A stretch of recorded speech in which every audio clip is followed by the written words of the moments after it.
Hello everyone.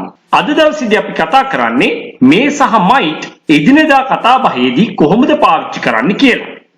මම දැන් යන්නද? අපි දැන් එන්නද? එයා ගෙදර ඇති. හැන්දෑවට වහීවි. එයාද වැඩ කරමින් ඇති. එයාලා ගෙදර ඇවිල්ලා ඇති. එයාලා රටින් පැනලා ඇති. මෙන්න මේ වාගේ අදහස් ප්‍රකාශ කරන්නේ කොහොමද කියලා අද දවසේදී මේ පාඩමින් සාකච්ඡා කරනවා. සුපුරුදු විදිහටම පාඩමේ මුල ඉඳන් අවසානයේ දක්වා රැඳී ඉඳලා හොඳින් ශ්‍රවණය කරන අයට මේ පාඩම කිසිසේත් අමාරු වෙන්නේ නැහැ. මම එන්නද? May I come? කවුරුත් දන්න සරල වාක්‍යයකින් මේ වැඩේ පටන් ගමු. මම ඇතුළට එන්නද? May I come in? May I come in? අපි කතාවේදී කියන්නේ May I come in? මම දැන් යන්නද? May I leave now? May I go now? Or else you can say go. May I leave now? May I go now? මම මේක ගන්නද? May I take this? මම ප්‍රශ්නයක් අහන්නද? May I ask a question? May I ask a question? මම ප්‍රශ්නයක් අහන්නද? අපි එළියට යන්නද? අපි එළියට යන්නද? May we go out? May we go out? මේ වගේ දෙයකට පිළිතුරු දෙනකොට අපිට කියන්න පුළුවන් okay, no problem.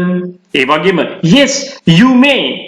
Yes, you may go out කියන එක කෙටියෙන් yes, you may.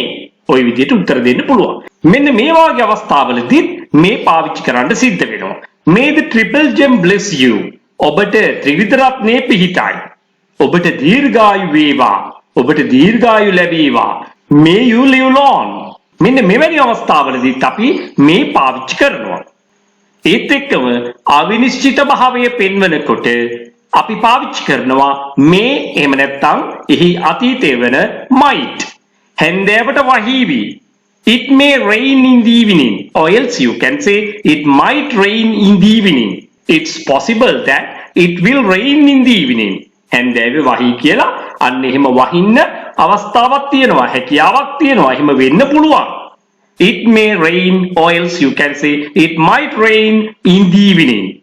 ඇය හෙට ඒවි. She may come tomorrow, or else you can say she might come tomorrow. ඔහු අද ප්‍රමාද වේවි. He may be late today, or else you can say he might be late today. ඇය සතුටු වේවි. She may be, or else you can say she might be happy. She might be happy. ඇතැම් විට ඔහුට අසනීප ඇති. Perhaps he may be ill. Perhaps he might be ill. අපි call එකක් දාලා බලමු. Let's make a call and see. Let's make a call and see. අපි දුරකථන ඇමතුමක් ලබා ගන්නවට භාවිතා කළ යුතු හොඳම ෆ්‍රේස් එක තමයි make a call, make a telephone call. ඒගොල්ලෝ අද ගෙදර ඇති. They may be, or else you can say they might be at home today. They might be at home today. It's possible that they will be at home today. ඇය දැන් වඩාත් සුවෙන් නැති. She may be better now. She might be better now. ඒත් එක්කම යම් දෙයක් කරමින් නැති. යම් දෙයක් කරමින් ඇති. අවිනිශ්චිතයි. එසේ කරන්න ඉඩ තියෙනවා. එහෙම කරමින් ඇති. අන්නේ අදහස ප්‍රකාශ කිරීමේදී අපට අනිවාර්යයෙන්ම මේ සහ might පාවිච්චි කරන්න සිද්ධ වෙනවා. ඒගොල්ලෝ උයමින් නැති. They may be cooking now, or else you can say they might be cooking now. ඇය දැන් වැඩ කරමින් නැති. She may be working now. She might be working now. අපි කතා කරනකොට මෙහෙම කියන්නේ ඔයා බොරු කියන්නේ, බොරු කියමින් නැති. ඔයා බොරු කියනම ඇති. ඒ කියන්නේ ඔයා දැන් ඔය කියන්නේ බොරු. You may be lying. You might be lying. ඔයා බොරු කියනම ඇති. එතකොට අනිත් එක්කෙනා කියනවා no, I swear. swear කියන්නේ දිවුරනවා. No, I swear that. I am telling you the truth. මම ඔයාට මේ කියන්නේ ඇත්ත කියලා මම දිවුරනවා. You may be lying. You might be lying. No, I say that I am telling you the truth. ඒ වගේම අපිට මෙන්න මේ වගේ අවස්ථාවලදී මේ සහ might භාවිතා කරන්න වෙනවා. ඒගොල්ලෝ දැන් ගෙදර ඇවිල්ලා ඇති. ඒගොල්ලෝ ගෙදර ඇවිල්ලා ඉන්නවා කිව්වොත් අපි පාවිච්චි කරන්නේ present perfect tense එක. they have come home. ඒගොල්ලෝ ගෙදර ඇවිල්ලා. they have come home. නමුත් අවිනිශ්චිත භාවයක් පිළිඹු වෙනවා. අන්න ඒ නිසා අපි මෙතනදී පාවිච්චි කරනවා මේ එහෙම නැත්නම් might. එසේ වෙන්න ඉඩ තියෙනවා. they may have come home. they might have come home.